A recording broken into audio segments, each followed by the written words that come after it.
You're listening to Tehachapod with Key Budge, Corey Costello, and Greg Garrett. Tehachapod time once again. Key Budge here in the studio. I've got a new co-host with me, Ashley Whitmore. Ashley, welcome to this chair. Thank you, Key. It was nice to have you last week. We talked about the Stoll event that's coming to the airport that you're overseeing and coordinated and brought it here to the city. So I thought, Ashley, that was fun getting a chance to work with you. I'm glad to have you back here in the co-host seat. Well, thank you. I got my chair adjusted to the proper height now. We're going to keep it this way.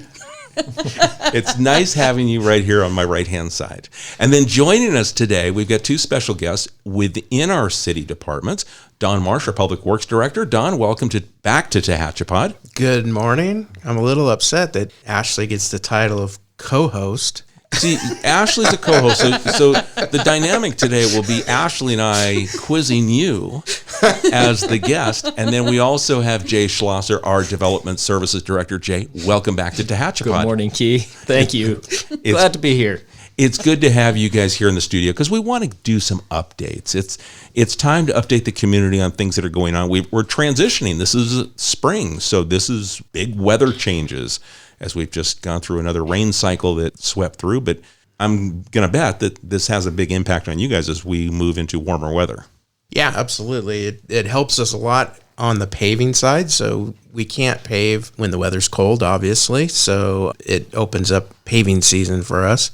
We do have a lot of paving work coming up and probably later in the summer and some maintenance work here in the near future. Does the weather change for you, Jay, in the department, or how you see things, or do people approach your department differently during different times of the year? Yeah, well, springtime is all things new, right? I mean, that's very true for the way our world works. Typically, all of our projects from a prior year are wrapping up through winter, sometimes touching into early spring. That's the case this year. And so spring is always transition for us, especially in engineering. We're queuing up the 2022 slate of projects. And so it feels that way for us. There's a couple of seasons in which we see a lot of transition. And the grant world works that way too. This is typically when grant applications are due. And so, yeah, there's definitely a difference in season for us. It's less what's going on outside and more just the way our world works and the way contracts are let out and the way people are taking on a new year. So, spring is transition for us too. And we got a lot on our plates and a lot of neat opportunities to work on. So we're excited about this year. As far as with what you've wrapped up, what have you guys kind of finished up? You've hit that punch list. I always hear that conversation up and down the hallway. Well, we've got some punch list items that need to be taken care of. Yeah. Have we hit all the punch list items on some projects? Just about done. So punch list just in the industry is that final inspection of a project. So Public Works and Engineering team up whenever we've finished a capital project, whether it's a small one, which in our world is a couple $100,000, or a large one, which is up over $1 million or several million, is when we go out, we look at everything one last time and we create that list for the contractor, the things we need in order to close it out. So yeah, we're maybe it'd be the listeners would like to know we're nearly done with our urban greening grant project. So if you're seeing all the new trees on Tehachapi Boulevard or Curry or Valley, that's that project in which we planted over 400 new trees here in town. Most of them are oaks, which we purposely selected because they're native to our area, and so many oaks were removed hundreds of years ago when the town developed, and so we thought it would be a neat choice. And so we're getting that finished up. And Jay, a lot of people talk about, water and how those are being watered. Can you kind of explain to us how that's working? Sure. Valid question. In this day and age, we've got to keep a tight lid on it. So most of those trees, especially all the ones on Tehachapi Boulevard, where you see the majority of them, are watered with non-potable irrigation water that's supplied to us from the water district here. The other areas, a handful of trees, maybe about 20% are watered off of our network because that was the intelligent way to plumb that irrigation. But the vast majority of them are watered with non-potable irrigation water, which is perfect, right? So those trees should grow up. And again, we chose oaks. They're low water using once they get mature. So that was a strategic decision on our part. And again, an intelligent choice, hopefully. As they grow up and get big and majestic and beautiful, we're hoping that they'll be real iconic here in town. And part of that long-term planning, when you talk about the water aspect, is also the tree itself, that they're more of, from what I understand, a vertical growing tree versus the kind that get flat bushy and they're going to cover traffic. Yes. I've gotten a lot of questions about that from people, especially along Tehachapi Boulevard, those are pretty close to the road. That variety of oak tree will grow vertically more so than growing out. We will most likely have to, trim those up periodically as well. We'll make sure that obviously those don't get into the traffic lane at all. And that's going to create a little bit of I don't want to call it a visual barrier, but it's going to a visual enhancement. It's given us a little bit more character, if you will, in those areas. Has a lot of moving pieces to it. There's definitely the aesthetic component to it. There's the safety component. Once those trees get a little bigger, they become a functional barrier to keeping an errant car from being there. And, bike paths are tricky to design. You can spend a lot of money on them, but you need them to be comfortable to ride on. And part of that comfort level is feeling secure when you're on them, walking or biking. And so that's when we pick where they go. I mean, no project's perfect, but we are thinking of that when we do projects. And so we actually had our eye on this urban greening grant project 5 years ago when we constructed that bike path. We said to ourselves, well, we're going to need to do more after building that bike path to make this functional, to make it work, to make people want to ride on it. So we had our eye on this a long time ago, and we're glad to see it buttoning up. The punch list is almost complete. And it gets used. I see people out there every day. I've seen people that are disabled that are using a rascal type thing, and then you've got the walkers and you've got cyclists that are out there using it already. I was walking down it this weekend, actually, and all those trees are getting their leaves, turning green. It's an amazing look, and it's only going to get better over time. That's great. And to talk about the long-term planning in that too, it's one of the main calls we were getting for years was the Curry median and, it being bare and everything. And so looking at the long-term planning, you've been looking at this for 5 years, and now we've got some trees in there and it's going to look gorgeous. It took us longer than we wanted, if I'm being honest. The money flowed through to us from the California Natural Resources Agency, and they got this grant money for the first time. So a lot of the delays in executing this project was a state agency that never had grant money to give out before. And anyway, so it had been complex, but yeah, the Curry medians, we'd been eyeing that one for a long time too. And anyway, before we end this topic though, I do want to say we're working on yet a further enhancement to the Tehachapi Boulevard bike path. We're working on a fencing project through there on the other side of the path to kind of keep the path separated from the railroad side. And so yet one further step we think is necessary to make it so it's really comfortable to be out there on a beautiful spring day like we have today. Love that. Does the punch list go on for us, Jay? Do we have other things that you're a little bit, we can check another box? Sure. We're working, all the work on Snyder is nearly complete. In fact, I think the last punch list item got done last week. So if you haven't driven Snyder between Tehachapi Boulevard and Valley recently, then you don't know what we've done. But we repaved the entire road. We added curb, gutter, and sidewalk, street lights on the west side of the road, restriped it, enhanced the safety associated with the school through there. So that was it's a good project for us. We're proud of that one. That one really enhances both the neighborhood and the access to the only junior high here in the Valley. So we were proud to get that one done, but it's just about wrapped up. Yeah, as a parent to somebody at the middle school, it's much appreciated. Well, that falls into your maintenance plan, Don. I mean, as you identify the different streets and the different conditions they are in maintaining that infrastructure that we have, I mean, Snyder probably checked very high on the list of things that needed to be addressed. Yeah, absolutely. That was a great example. We've talked about this before, but it was actually two projects. One for the curb, gutter, and sidewalk, and then the paving work was scheduled as part of our pavement management program. And we took advantage of that work being done at the same time in the same area. So we kind of accelerated the paving project to match with the sidewalk project. It's only been done for a few weeks or months. It's hard to remember now what it was like before, right? Actually, and to think that kids were walking through the dirt on the side of the road. When we talk about long-term planning, how long does the vision of getting Snyder redone to rehabilitate it, to put it into the new phase that it's in, when did that process all begin? About 4 or 5 years ago, typically. So maybe now's a good example. ATP, Active Transportation Plan, has been an effective grant program for us.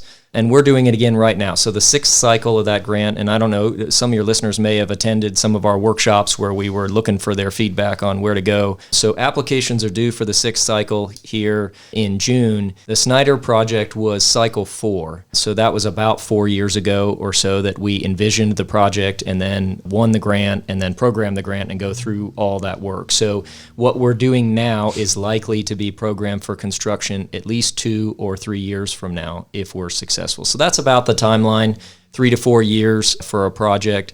Different grants work different ways. Like urban greening, like I said a minute ago, didn't go that quickly. It was kind of a challenge to work through that process with the state, whereas by the time you're doing 6 cycle, 7 cycle, 8 cycle, where the state is really getting good at processing the applications, picking the winners, awarding the money, programming it, and then moving it through the process, they speed up and get more efficient. So, I mean, on that note, we're working on 2 or 3 ATP applications for this coming year. We also have another project in which we were awarded on Denison that's in process for us right now. So we're in the middle of design for a fairly sizable improvement to Denison Road from Tehachapi Boulevard all the way to high school. We're going to fill in some of the gaps in the capacity of the network, but maybe the biggest improvement, we will make signalized improvements to some of the intersections for vehicular and pedestrian control. But one of the ones I know the community's been interested in is we'll be putting in flashing crossing beacons right in front of the high school.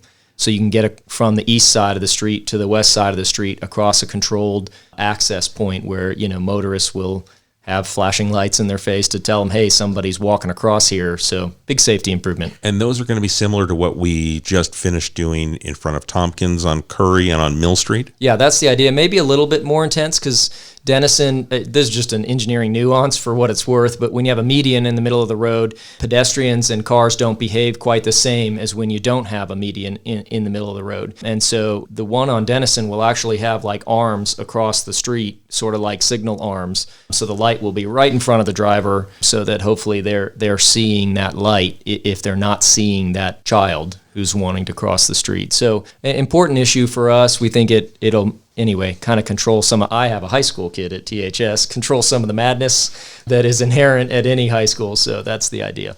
Yeah, capturing the eye of those high school drivers too would be really beneficial. Yeah.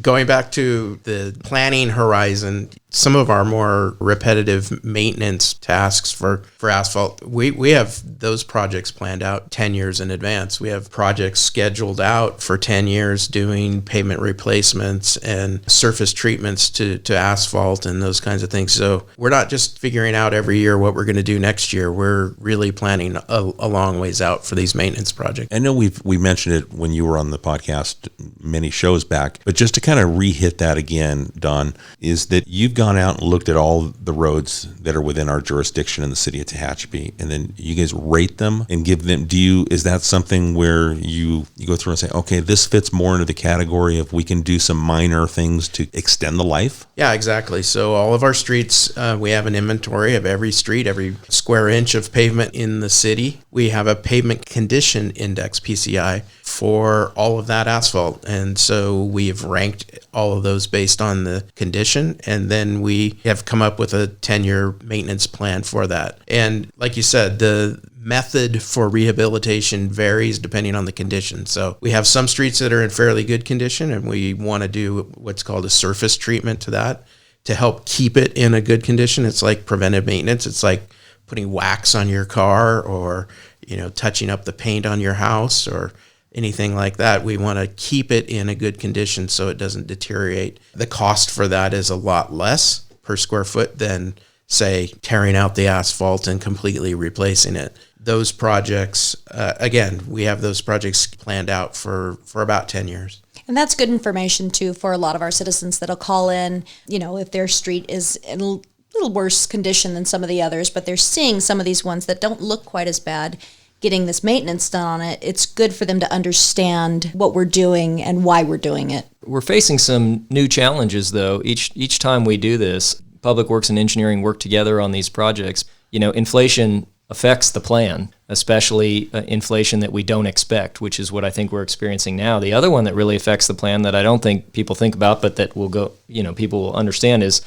asphalt is derived from oil production. So as the availability of oil production changes, or the cost to produce that oil changes, then you can have a radically disproportionate change in the expense, then regular inflation going on around you. So your gallon of milk may go up by a dollar or two, but if a barrel of oil goes up from $30 to $120, that asphalt rehabilitation dramatically changes, and our ability, that dollar doesn't go as far.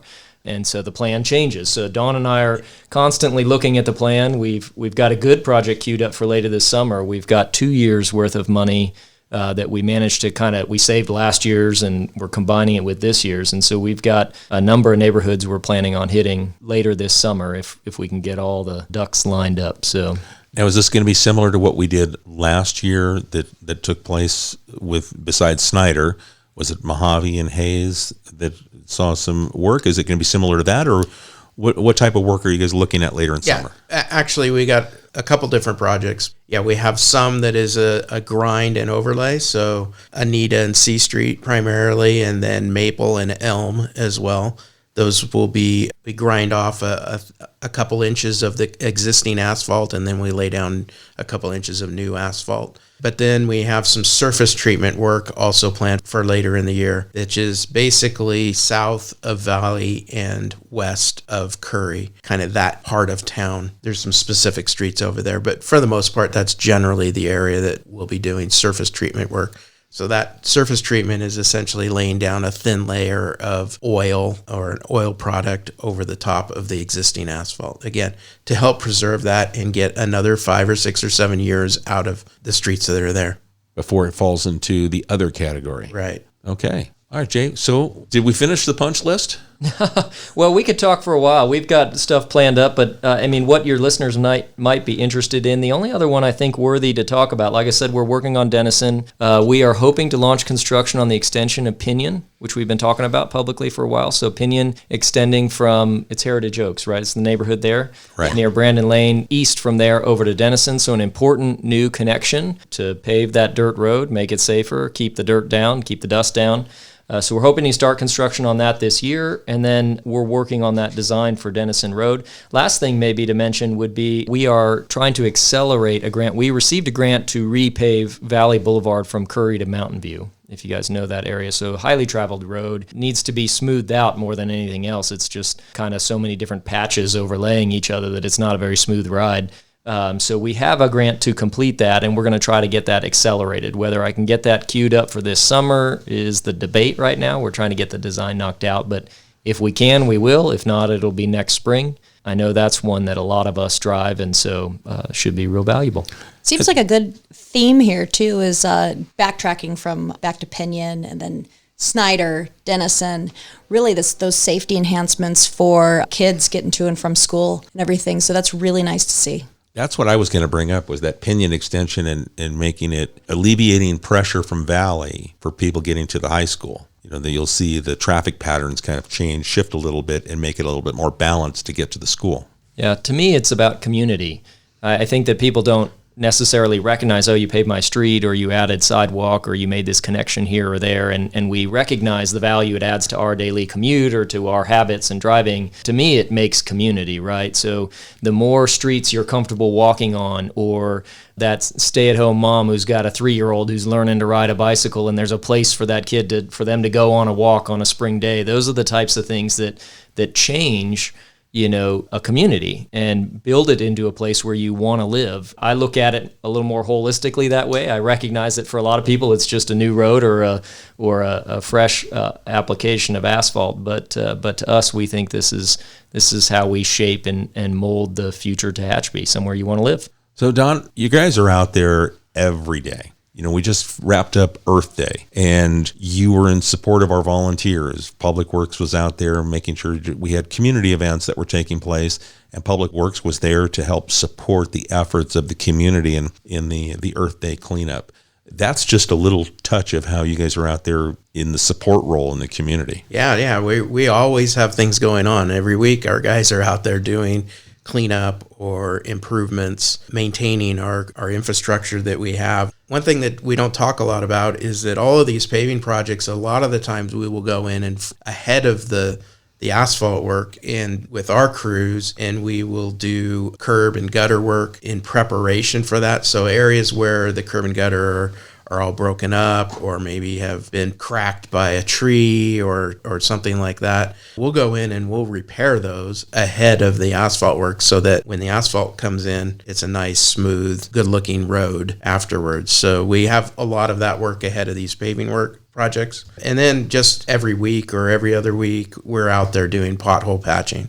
again, that's kind of the most basic road maintenance work that we do, going out and patching potholes and staying on top of that work so that the roads don't get so you can't even drive on them. A lot of them are bad. I understand that.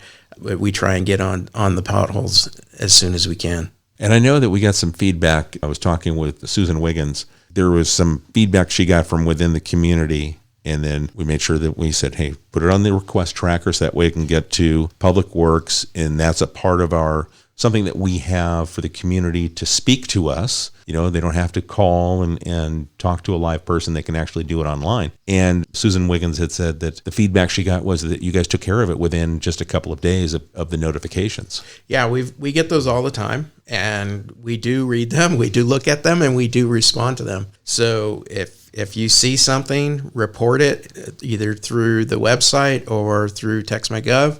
We get on those as soon as we can. We had a big area over in Arabian Estates that needed quite a bit of work, and somebody reported that to us.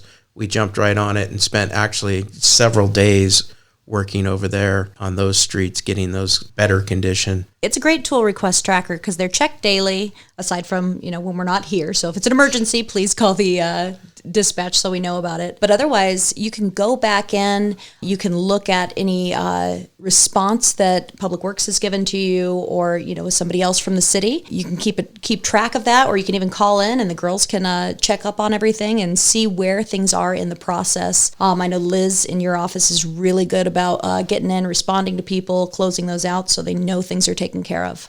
Yeah, and obviously I've reported things personally to other cities or the county, things like that, and you never really know where those go and is anybody really looking at this? But I can tell you we look at them and we do respond to them.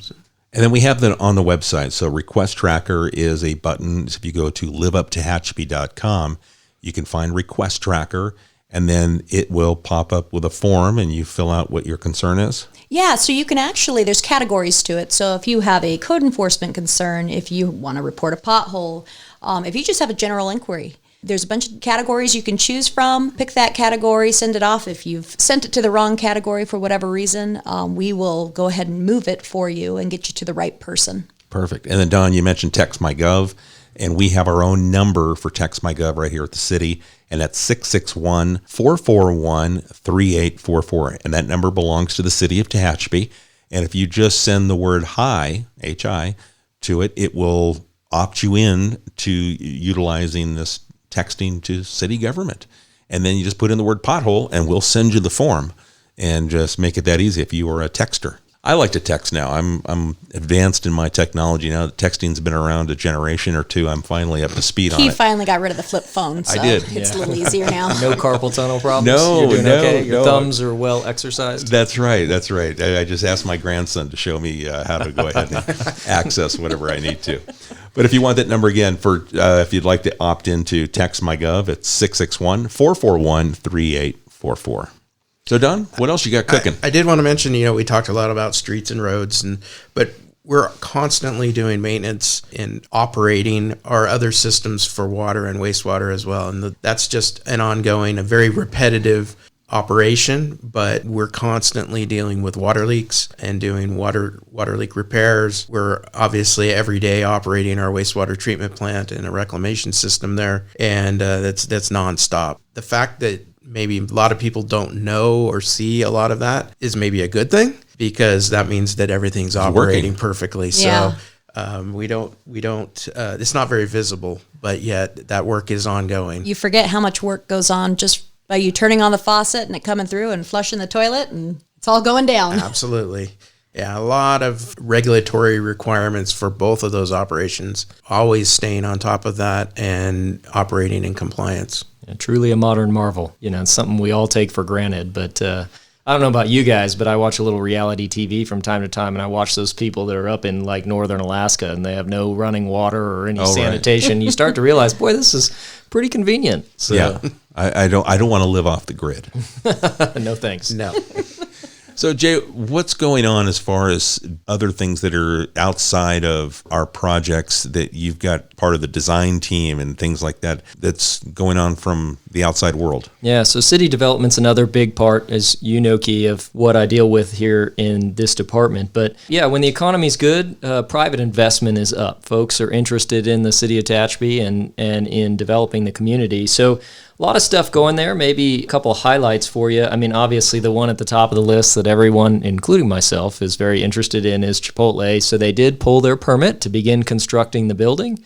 It's actually a 2-permit process, one to construct the shell of the building and a second to outfit it to be that iconic Chipotle restaurant. So both of those permits are ready to go. One has been pulled, which means that they should start construction, I think, in the month of May on the building itself. So that'll be good news. Hopefully by fall or so, we'll be getting to enjoy the latest chicken bowl or burrito or whatever it is your favorite fancy. And I think that with that, I had heard from Corey's aspect on the economic development side, they were talking about new technology and it being kind of a new hybrid location. So those that kind of go, man, it's going to be just slammed right there at that corner of Tucker and Tehachapi, they're actually going to be really wanting people to use the apps and order ahead, and the drive-through is going to be kind of a pre-order, if you will, and it'll be ready to pick up. Yeah, definitely be different. I mean, at least for me, I've been to Chipotle plenty of times, never been through the drive-through myself. There is a drive-through with this one. The concept is that you order on the app and pull through and pick it up. I've got teenage kids, so I'm into the app-based food ordering. So if you haven't tried it, it works great. A lot of restaurants do it really well. Usually some good coupons on there too, right? If you do it right. Yeah. So help stretch that budget. Anyway, so yeah, there'll be that. The other thing that'll help mitigate that because that little development there is tight for cars and it can be a little chaotic, is the second Starbucks here in town, or I guess it's the third. There's one in Albertsons, right? Anyway, correct. The third Starbucks, holy cow. We're a 3 Starbucks town. Anyway, the third one is under construction in Capitol Hills, right there just down the street from the post office and the hospital. Hopefully when that one opens, I don't think maybe folks in the public know how much of the traffic at our current freestanding Starbucks is off the freeway. It's a significant number of folks get off. And so the new one, I think, will help alleviate a lot of that. A lot of those traveling folks will transition to that one, leaving that Starbucks there near the Chipotle to be kind of more comfortable for those of us who live here. Should help reduce a little bit of the chaos. Right. And so, yeah, looking forward to those. So that Capitol Hills development is moving along just fine, and we're still looking to fill out the other tenants in that building, and something will show up, and it'll, I'm sure, be a great assistance to us. We also have approved a couple of other projects there in the Capitol Hills area. One is another gas station with a fast food pad. No flag has been flown with us yet, but that's not uncommon. That's up the street across from the Shell station there on the east side of Capitol Hills Parkway. And everybody knows the Marriott Suites is getting close to opening up there as well. So we're seeing a lot of commercial development in that Capitol Hills area, which is a great spot. The hospital represents a real anchor tenant to keeping business activity thriving in that area. So we're hopeful that it'll be beneficial to the community and to the traveling public. Yeah, I think the traveling public aspect and talking with Corey and him looking at the AI, the artificial intelligence and the way that we get data from tracking people's cell phones is that he's able to see, if you talked about that Starbucks and how many people jump off the freeway, they get their Starbucks, they jump back on. By transitioning and having that other Mill Street exit in Capitol Hills capitalized or utilized, it will alleviate pressure for the locals, at the local Starbucks. So we definitely see that side of town being utilized for our drive-through economy, if you will, to help alleviate pressure that we see on Tehachapi Boulevard. Yeah, it's part of the interesting complexity of this job. One thing affects another, and it's honestly one of the more interesting components of doing this work and pushing pieces around and how infrastructure and maintenance of infrastructure all intertwine with all of this stuff. It's a challenging job sometimes. Like I said, the economy's good right now, so we're getting a lot of activity. We'll see if that continues. Certainly feeling the pressure of inflation and supply chain issues as we're looking. I've talked to these contractors on a pretty regular basis, or the developers, and there's real challenges. Projects are taking longer. Like, great example is the Marriott Town Place Suites is taken so long because they literally had all their furniture from the hotel room sitting in a ship off the coast of Long Beach for 9 months. 9 months Wow. waiting to get it into port and pulled off for that, all those little pieces of furniture you get in a hotel room, right? The little desk and the bed and the little refrigerator unit and all those things. You have to order them from somewhere. Right. They come from China, often. And so that's a tough delay, right? That's hard on a developer, right? Because they've outlaid all this money to begin and they're not making any money back. And so it can be a real challenge to development if you can't get what you need in a reasonable amount of time. Things that we don't think about on a day-to-day basis. Here, I get the luxury of being the fly on the wall and hearing different things that go on in all the different departments. And one thing I will say, I've said in the past, is I love the fact that we've got, sitting here, different department heads that talk to each other. I've worked in other organizations where that doesn't take place. And the conversation takes place. Jay, Don, you guys are constantly sharing information back and forth, so it's the smoothest operation that takes place. And I think that's one of the benefits that we have here in the city, is the conversations that take place between the departments to make sure it's a well-oiled machine. So Yeah, there's a good team mentality here that really adds to everything we do. yeah, and that's definitely what I see.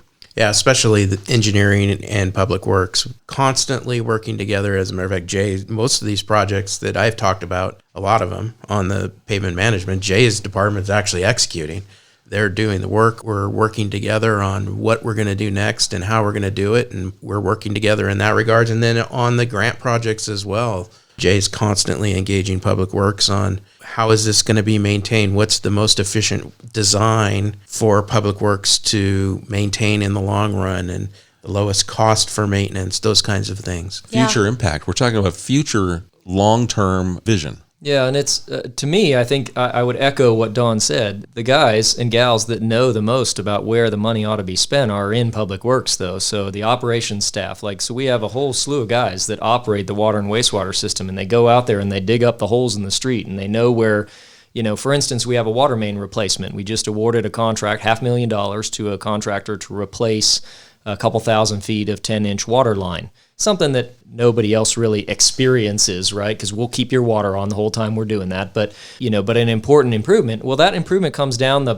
pipeline, pun intended, because the operators know where they're out repairing leaks on a regular basis. Hey, this section here, this is a really old pipe. It's this style of pipe, and it keeps falling apart. And so that relationship is frankly critical, that engineering and public works, that the guys who are boots on the ground and the guys who are in here drawing pretty pictures on paper are looking at the problem from the same direction and coming up with an efficient solution. So yeah, I'd echo the same thing. We enjoy a healthy culture here at the city, and I think that the residents really receive the benefit from that. They get to see an organization well run here and that executes work then that is valuable to the public.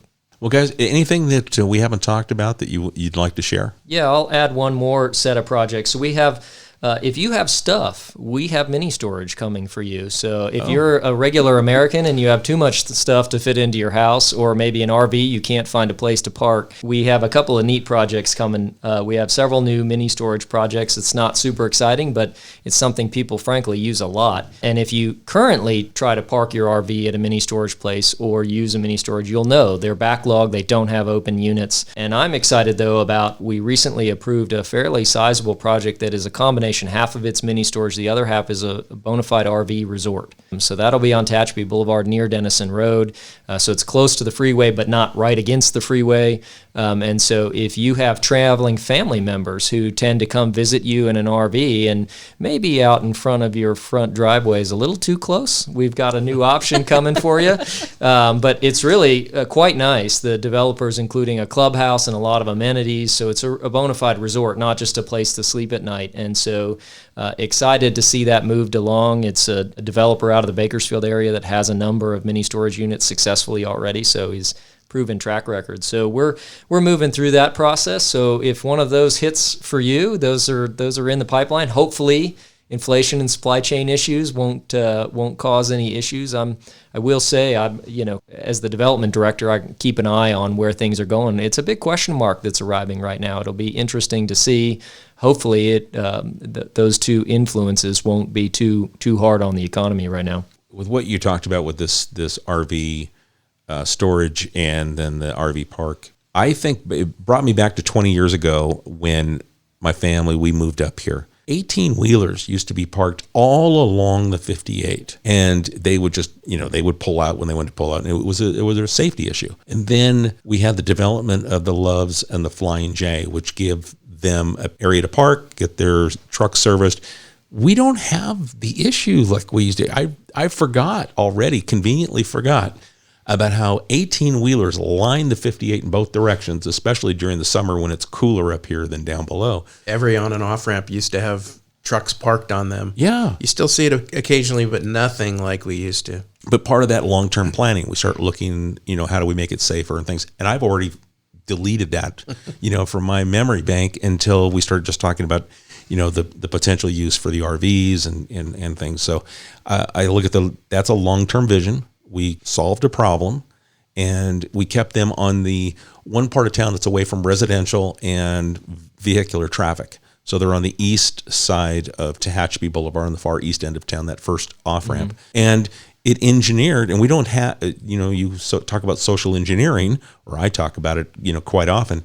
But that was one of those where we changed the dynamic in where trucks, 18-wheelers go. So there's some of that kind of goes into play. The relationship between government and private industry is an interesting one, as Americans. I think for me, I think there's a role to be played by both. I really think that Loves and Pilot did a far superior job to servicing that need than any government agency. We could have gone out there and bought land on taxpayer dollars and built a giant parking lot, and it probably would have cost us twice what the private sector paid for it, and it wouldn't be nearly as convenient for those drivers or even for us. I love Wendy's, so out there on a regular those benefits. But heck, even gas out there is a lot cheaper. That's where I go to fill up, just because I'm trying to save a buck myself. But to your point, we have to, in government, sort of think of intelligent places to do this and work on the infrastructure. There were significant infrastructure hurdles: roadway, water, sewer, traffic signalization,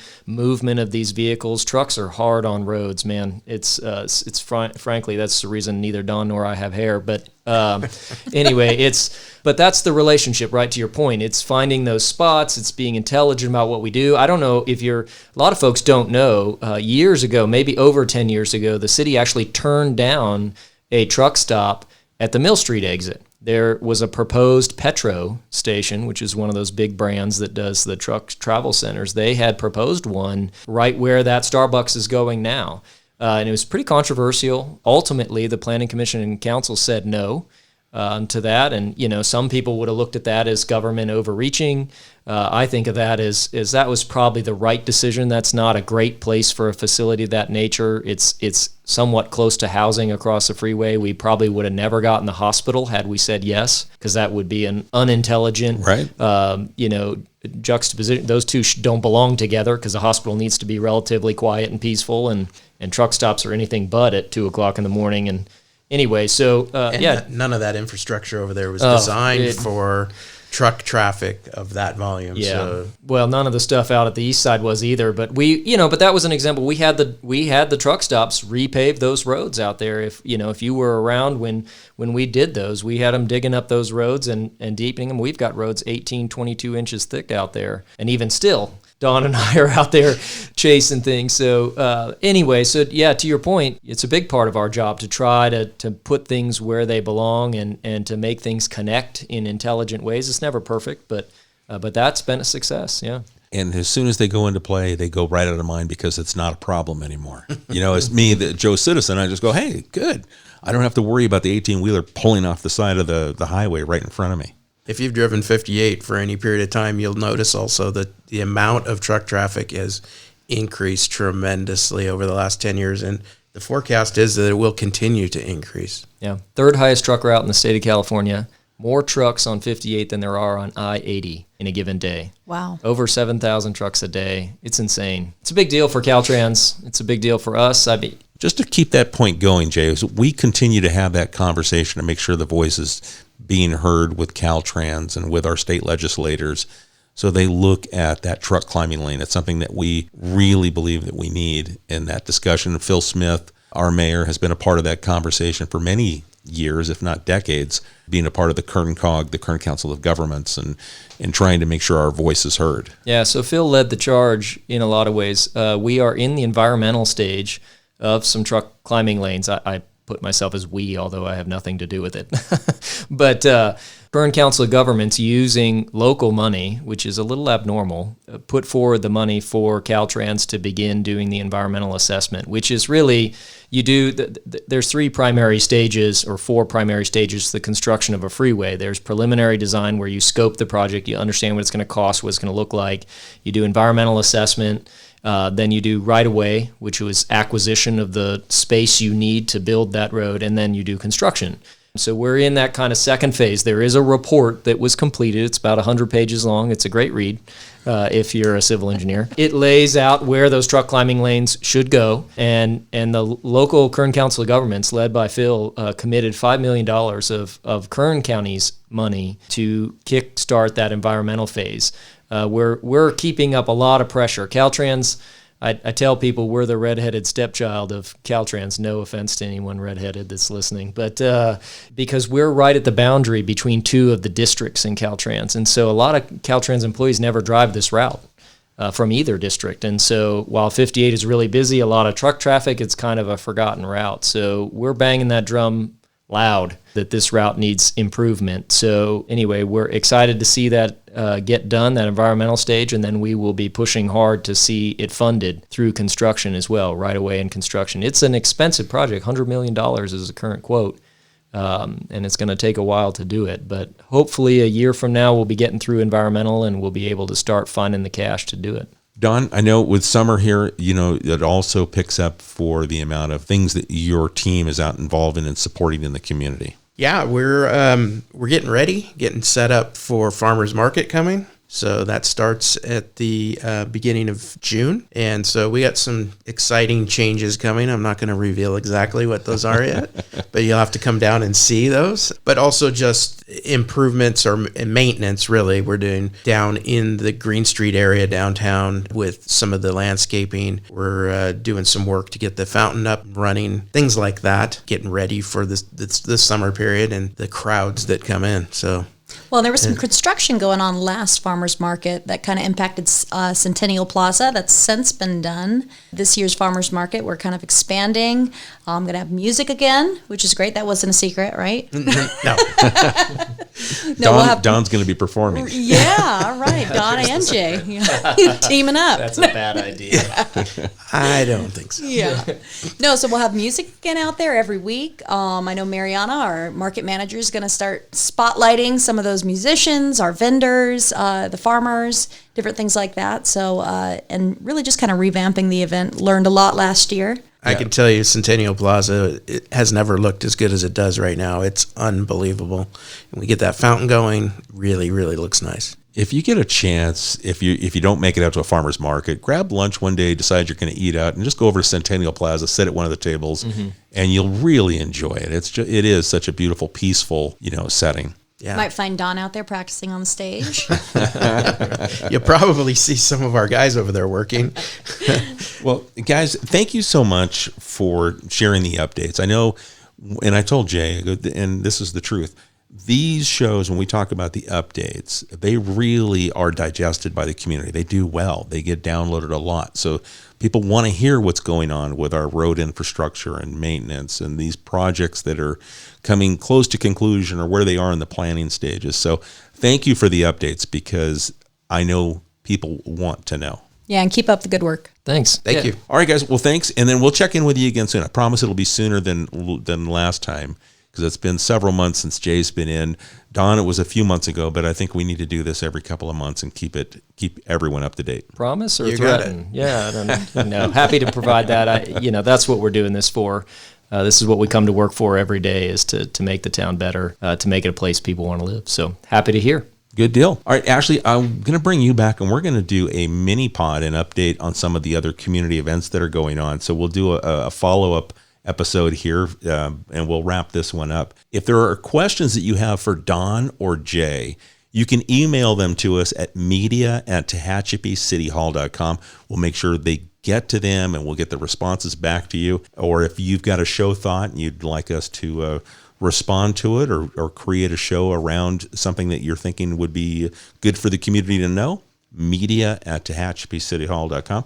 Ashley, thank you for co-hosting with me today. You're welcome. I enjoyed it. It's nice to have you here alongside.